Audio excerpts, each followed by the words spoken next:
Nagegesita Arjuma Kera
Makapat haliman perasaan kebutuhan Yehova. Amin. Aman tolong tikesan makakustatinya makai Yesus sila tamito. Bagaimana Kristen? Bagawa kayo ararasati payanasati sa tinugede.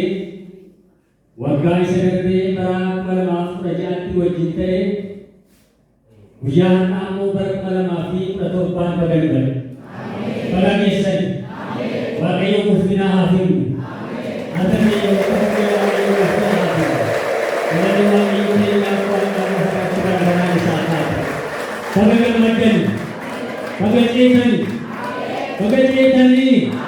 Pagkagesani. Magawa kayo ng mutahan nasin mo. Hallelujah. Wag iyo pinagkakagwela.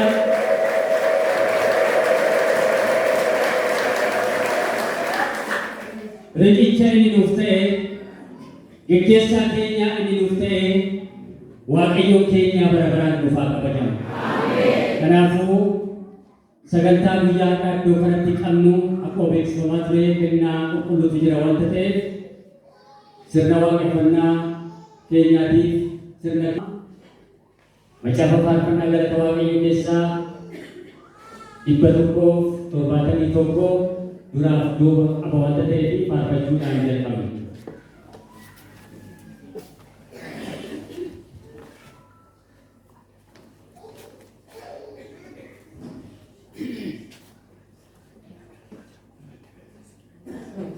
Faarfannaa 171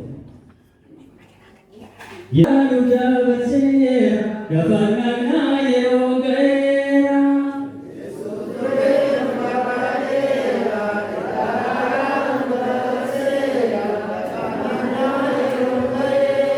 Yesuus dhufee nu barbaadeera ergaadhaan duudaa barseera gabaanaa yeroo ga'eera.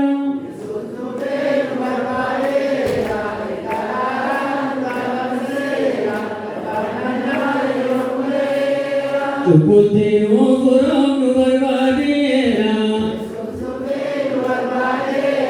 Yesuusin nu bergee nu barbaadeera. Rakkiina nu oolchuun nu barbaadeera. Nu jajjabeessuudhaaf nu barbaadeera. Fayyina nu laachuun nu barbaadeera. Yesuus dhufee nu barbaadeera. Ergaadhaan nu dabarseera. Gabaanaa yeroo ga'eera.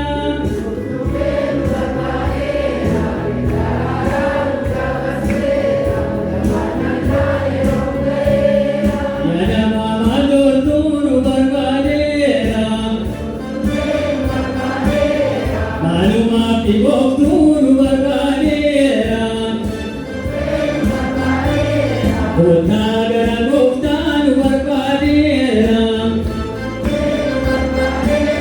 Maatii saba kattuu nu barbaadeera.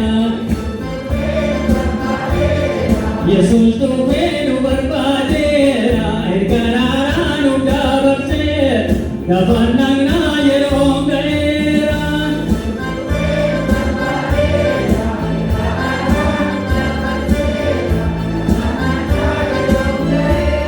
Gooftaa amanadhaan nu barbaadeera.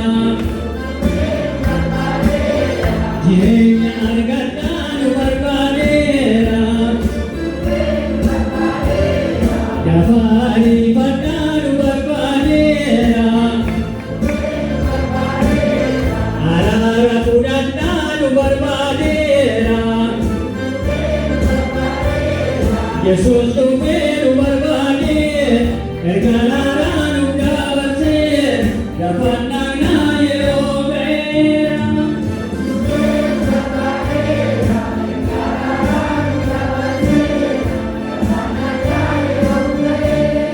Egaa cubbamoota nu barbaadeera. Yeroo nutuu yeroo nu barbaadeera. Kootaa gara gooftaa nu barbaadeera. Iddoo nu jallataa nu barbaadeera. Yesuus dhufee nu barbaadeera. Ergaadhaan nu dabarseera. Gabaanaa yeroo ga'eera.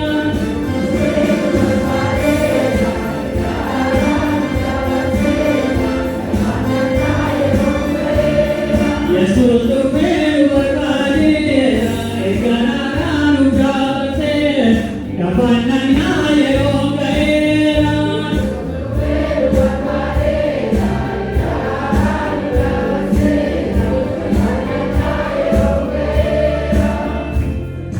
gooftaan. Ka'ee gara abbaa koo dhaqeetan yaa abbaa koo Waaqayyoon siinis yakkeera si'achis ilma kee jedhamuun anaaf hin ta'u hojjettoota kee keessaa akka isa tokko na godhadhuun jedhaani. Cubbuutu irraa dhibame malee hangafaa lubootaa isa karaa hundumaa akka keenya qorame qabna. Isa dadhabbiin keenya garaa isaa irra kunne garuu hin qabnu. Yeroo nu barbaachisetti akka nu gargaaraniif araara isaa fudhachuudhaaf ayyaana isaas argachuudhaaf kottaa jajabinaan gara teessoo Waaqayyoo isaa ayyaanaan guutuutti in dhiyaanna. Cubbuun qabnu yoo jenne of sossobnaa dhugaanis nu keessa hin jiru. Cubbuu keenya yoo isatti himanne inni amanamaa fi qajeelaa waan ta'eef cubbuu keenya nuuf hin dhiisa. Jallina keenya hundumaattis nu qulqulleessa.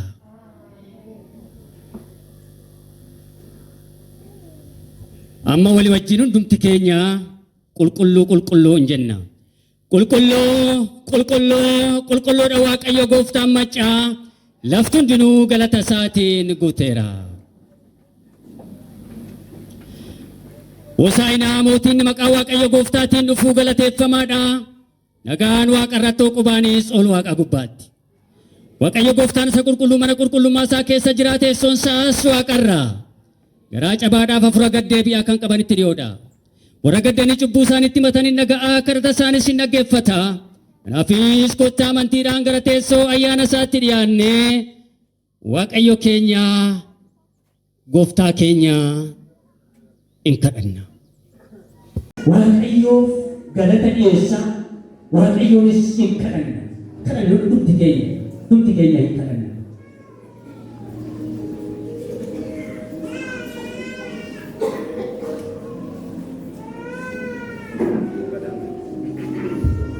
Kadhanna Waaqayyo inni amma har'aatti ayyaana isaa fi araara isaatiin nu golgee baa ayyaana jala nu kaawwatee du'a hamaa salphina hamaa inni nu oolchee Waaqayyo kun galata guddaa haa fudhatu. Sabii akka Waaqayyo wajjin ta'a. Warri barru Waaqayyo uluun geggeesse ammayyuu ilillee guddaadhaan gooftaa gargaara kana galataa dhiyeessu.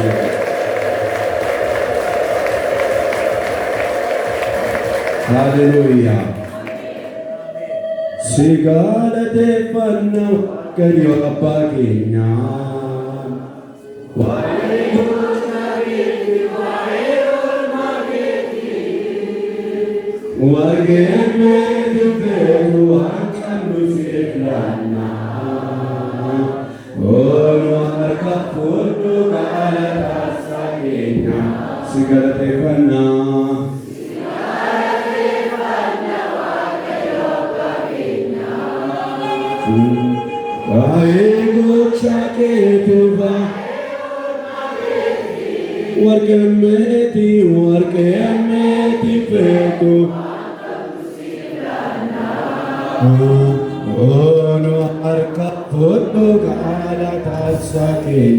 Sigalateeffanna jedhame wali ceetanii sigalateeffanna Waaqayyo abbaa keenya. Waa'ee gochaa keetiif gochaa keetiif warqeemmeeti warqeetu hanqabnu si ilaanna. Oonu harkaa harkaa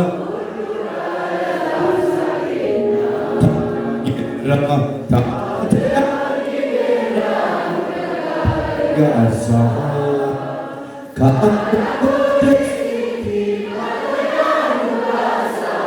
eeyyummaa keessatti seerkanu jaallate sichis gannuunistu deebi taate argineerra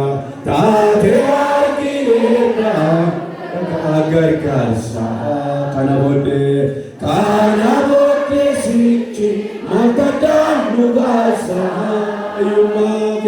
Iyuma kesate erganu jalate Switches ganu nisto nukumande bite Sigara tempera jenaka kenya bandemne Sigara kefana wakayo apa kenya Wai gochake Wai mateti Wargemeti Wangkanu sirlana Onu harka fodo galata sakina Sigala tepana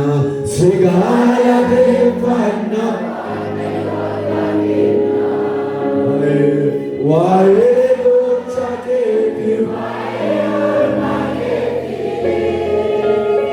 Wargemeti pedu Wangkanu sirlana Berwar kafuno atasaki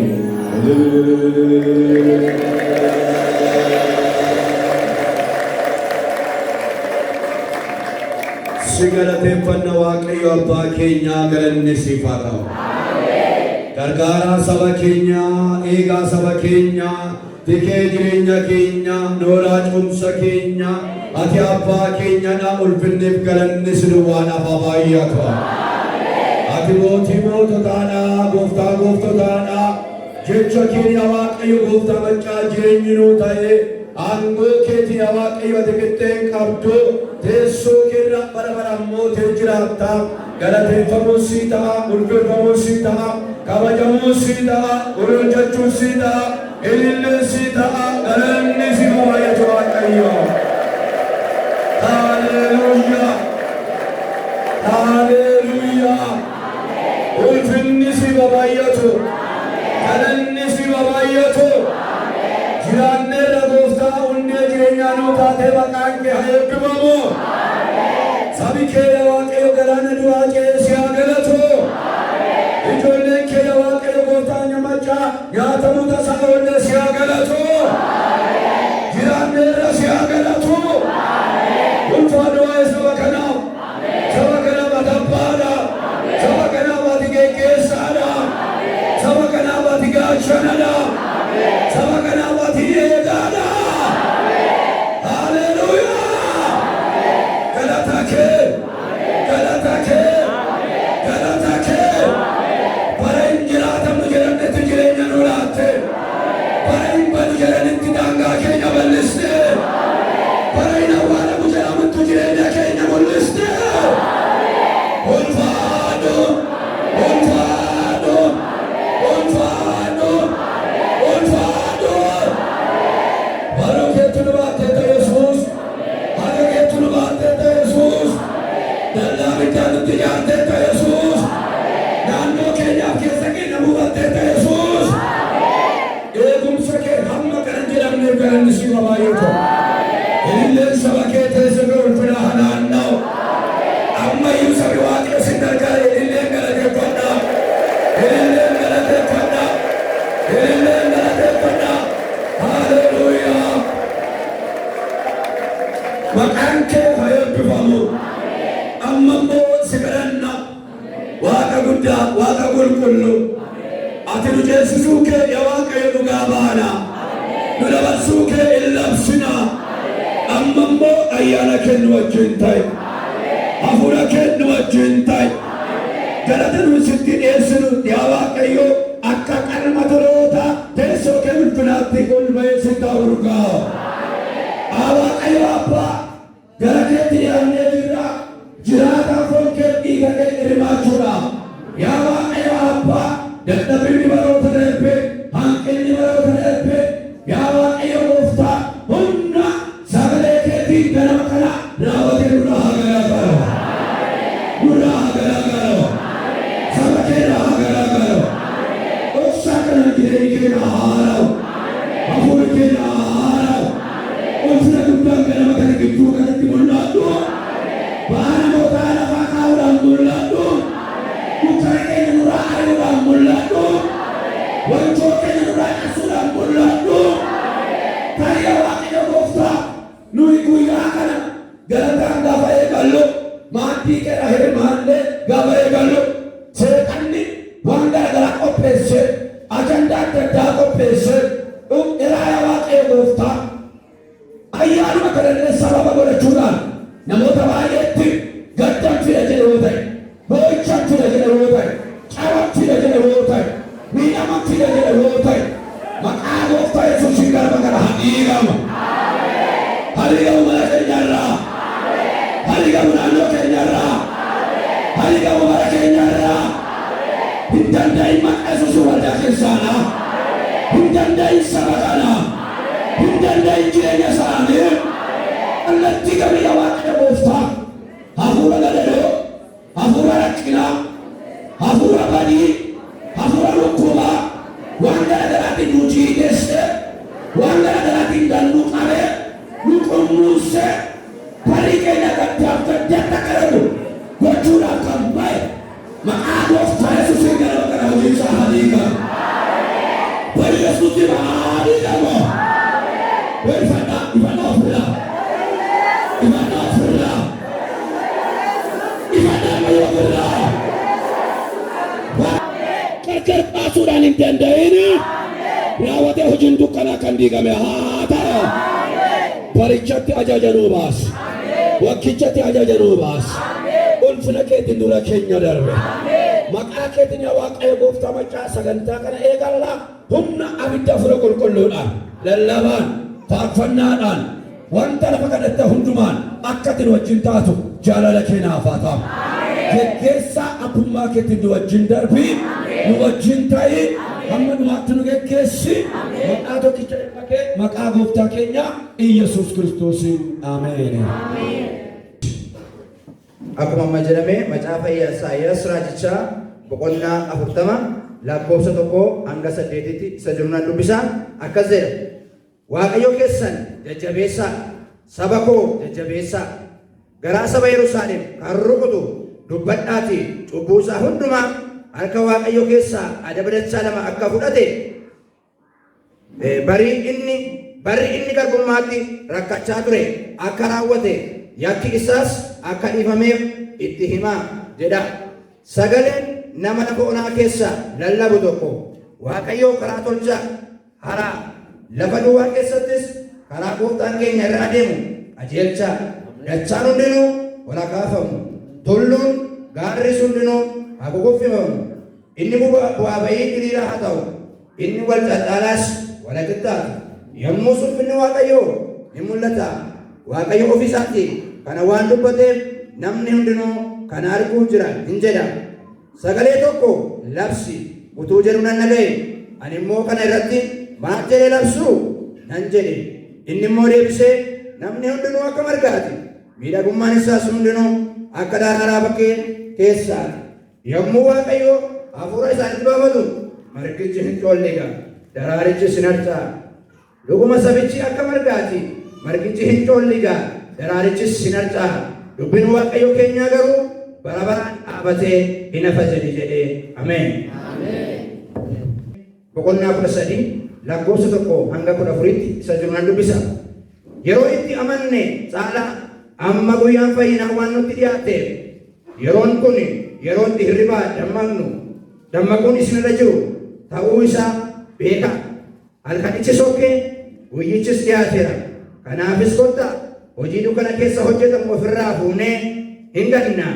Mi'a lolaa isa ifa keessa ittiin hojjennu hin hidhannaa. Kottaa amala keenya tolfannee akka warra ifa guyyaa keessa deddeebi'anitti jiraanna malee albaadummaatti yookiis machiitti halalummaatti yookiis gadhiisitti nama loluutti yookiis weennootti hin jiraannu. Gooftaa Yesuus Kiristoos akka uffata sibiilaatti uffadha malee hawwa namummaa foonii raawwattanii isa gammachiisuudhaaf garaa hin kenninaa. Kun dubbii sagalee Waaqayyooti. Ameen.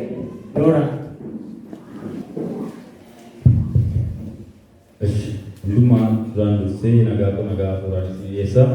Amantoonni waldaa keenyaa akkasumallee bakka garaagaraatti sababa ayyaanaatis ta'ee sababa garaagaraatti nu wajjin waaqeffachuudhaaf gidduu keenya jirtan akkam jirtu? Akkam jirtu? Bakka gara haaraatti ceetan. Baga ceetanii jedhe. Mee waaqayyo isaa dukkana keessa dabarsee eegeen wajjin ta'ee ifa haaraatti yookaan akka aadaa keenyatti jedhamutti booqaa biraatti hin baase. Kanaaf harka keessa walitti rukutaa waaqayyoon galateeffata. Itti xiqqaata waaqayyoon. Galanni waaqayyoo haa ta'u. Wanta keessa dabarree dhufne tarii akka gisee as teenyu salphaa fakkaachuu danda'a. Barri darbe bara miixuu, bara ciniinsuu, bara yaaddoo garaa garaa tureera. Akka dhuunfaattis, akka biyyaattis, akka waldaattis rakkoon garaa garaa turaniiru. Garuu waaqayyoon caala. Waaqayyo keenya guddaadha.